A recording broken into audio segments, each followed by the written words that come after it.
काल में आवक कम होने के कारण टमाटर की थोक और खुदरा कीमतों में तेजी बनी हुई है। राजधानी में शुक्रवार को खुदरा बाजार में टमाटर 50 से 80 रुपए प्रति किलोग्राम तक बिका, जबकि आजादपुर मंडी में टमाटर की थोक कीमत न्यूनतम 10 व अधिकतम 30 रुपए प्रति किलोग्राम रही। बीते एक सप्ताह से मंडी में टमाटर की कीमत और आवक में कोई बड़ा उतार चढ़ाव नहीं देखा गया है। वहीं आढ़तियों का कहना है कि मौजूदा समय में टमाटर की आवक सिर्फ हिमाचल प्रदेश से ही हो रही है, इसलिए आवक कम है।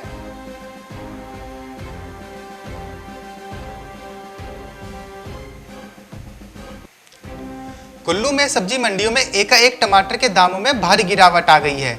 एक सप्ताह पहले कुल्लू की विभिन्न सब्जी मंडियों में टमाटर 35 से 40 रुपए तक बिक रहा था, लेकिन रविवार को कुल्लू में टमाटर की कीमत 10 से 15 रुपए किलो तक हो गई।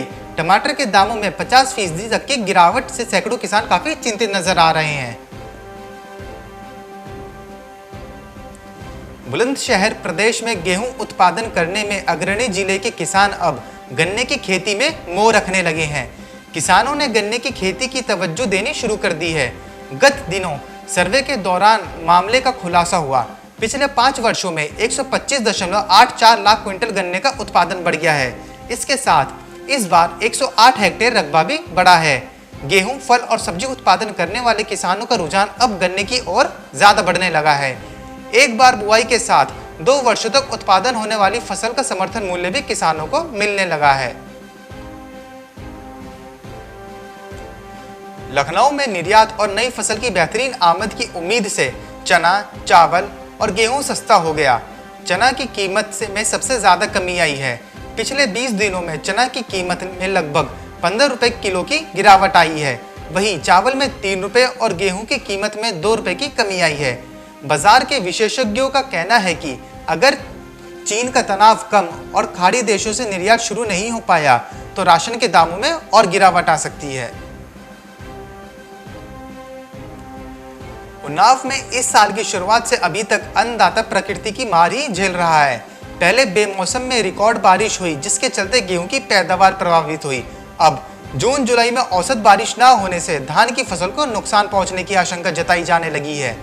मार्च 2020 में 24.75 मिलीमीटर बारिश हुई, जबकि कृषि विभाग में इस माह 7.7 मिलीमीटर औसत बारिश अच्छी मानी जाती है।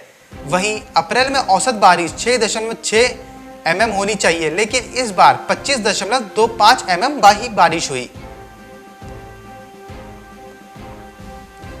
पिछले 4 माह में सरसों के तेल के दाम में करीब 25 रुपए तक की तेजी आ गई है। ऐसे में कोरोना के चलते मंदी की मार झेल रही जनता का दर्द और भी बढ़ गया है। इसके बावजूद सरकार मौन है। 4 माह पहले सरसों के तेल का दाम 95 से 100 रुपए लीटर तक था, जो अब 120 रुपए से 125 रुपए लीटर तक पहुंच गया है।